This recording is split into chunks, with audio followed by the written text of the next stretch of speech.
Allergy രോഗങ്ങൾ എളുപ്പത്തിൽ കണ്ടുപിടിക്കാൻ വേണ്ടിയിട്ടുള്ള ടെസ്റ്റുകളെ പറ്റി നമ്മൾ മുമ്പ് ഒരു വീഡിയോ ചെയ്തിട്ടുണ്ടായിരുന്നു. അപ്പോൾ ആ വീഡിയോക്കകത്ത് നമ്മളോട് ഒരുപാട് പേര് ഡൗട്ട്സ് ആയിട്ട് ചോദിച്ചിരിക്കുന്ന ഒരു കാര്യമാണ് IgE ടെസ്റ്റിംഗ്, അതുപോലെ AEC അബ്സല്യൂട്ട് ഈസ്നോഫിൽ ടെസ്റ്റിംഗ്, പിന്നെ ഈസ്നോഫിക്കുമ്പോഴത്തേക്ക് ചിലർക്ക് അത് കൂടി വരും, ചിലർക്ക് നോർമൽ ആയിരിക്കും, ചിലർക്ക് ലോ ആയിട്ടൊക്കെ വരാറുണ്ട്.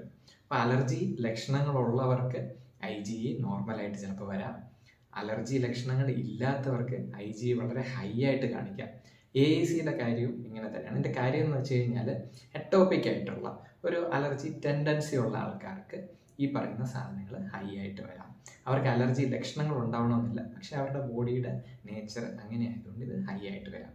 പിന്നെ ചില സമയത്ത് ചില പാരസൈറ്റിക് ഇൻഫെക്ഷൻസ്, ഇപ്പോൾ വേംസ് ഒക്കെ ഉള്ളവർക്ക് IgE കൂടി നിൽക്കാം, AEC കൂടി നിൽക്കാം.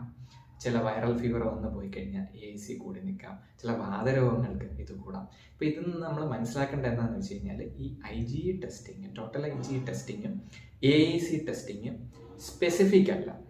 അപ്പോൾ ഇതുണ്ടെന്ന് പറഞ്ഞിട്ട് നമുക്ക് അലർജി ലക്ഷണങ്ങൾ ഉണ്ടാവണമെന്ന് 100% ഉറപ്പൊന്നുമില്ല. പിന്നെ ഒരുപാട് പേര് കമൻസിൽ ചോദിച്ചിരിക്കുകയാണ് ഇത് കുറയ്ക്കാൻ വേണ്ടിയിട്ട് എന്ത് ട്രീറ്റ്മെൻറ്റ് എടുക്കണം. നിങ്ങൾക്ക് IgE കുറയ്ക്കാനായിട്ടോ അല്ലെങ്കിൽ AEC കുറയ്ക്കാനായിട്ടോ ഈസ്നോഫിലേക്കോ വേണ്ടിയിട്ട് നമ്മൾ ഒരു ട്രീറ്റ്മെൻറ്റും എടുക്കേണ്ട ആവശ്യമില്ല. അതവിടെ നോർമലായിരുന്നു എന്നോ അല്ലെങ്കിൽ ഹൈ ആയിട്ടിരുന്നോ എന്ന് പറഞ്ഞിട്ട് നമുക്ക് പ്രശ്നമൊന്നും ഉണ്ടാവില്ല.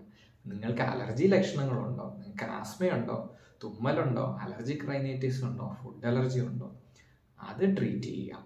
അല്ലെങ്കിൽ അതിനെ അവോയ്ഡ് ചെയ്യാൻ പറ്റുന്ന കാര്യങ്ങൾ, ട്രിഗേഴ്സിനെ അവോയ്ഡ് ചെയ്യുക. അത് മാത്രം നമ്മൾ ചെയ്താൽ മതി.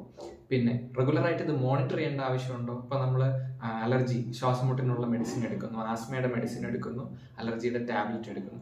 ഇത് എടുത്തതിന് ശേഷം IgE കുറഞ്ഞോ എന്ന് പോയിട്ട് വീണ്ടും ടെസ്റ്റ് ചെയ്യേണ്ട ആവശ്യമുണ്ടോ? ടെസ്റ്റ് ചെയ്യേണ്ട ആവശ്യമില്ല. നിങ്ങൾ ട്രീറ്റ്മെൻറ്റ് എടുത്താലും നിങ്ങളുടെ സിംറ്റംസ് മാത്രമേ കൺട്രോൾ ആവുള്ളൂ. IgEക്ക് വ്യത്യാസം വരണമെന്നില്ല. ചില സമയത്ത് ട്രീറ്റ്മെൻറ്റ് കഴിയുമ്പോൾ IgE ടെസ്റ്റ് നോർമലായിട്ട് വരാം, കുറേ നാൾ കഴിഞ്ഞ് നോക്കുമ്പോൾ വീണ്ടും ഹൈ ആവാം. ചിലപ്പോൾ ട്രീറ്റ്മെൻറ്റ് എടുത്ത് നമുക്ക് അസുഖങ്ങളെല്ലാം മാറിയാൽ IgE നോർമലാണോ നിർബന്ധമൊന്നുമില്ല. ഇപ്പോൾ നമ്മൾ ഈ IgE ടെസ്റ്റിംഗ് അല്ലെങ്കിൽ AEC ടെസ്റ്റിംഗ് അല്ലെങ്കിൽ ഈസ്നോഫിൽ ടെസ്റ്റിനെയോ അല്ലെങ്കിൽ ടെസ്റ്റിൻ്റെ റിസൾട്ടിനെയോ ഒന്നും നമ്മൾ കോൺസെൻട്രേറ്റ് ചെയ്ത് ട്രീറ്റ് ചെയ്യേണ്ട. നമ്മൾ അസുഖത്തിനെ ട്രീറ്റ് ചെയ്യുക, അതിനനുസരിച്ച് കാര്യങ്ങൾ മുമ്പോട്ട് കൊണ്ടുപോകുക.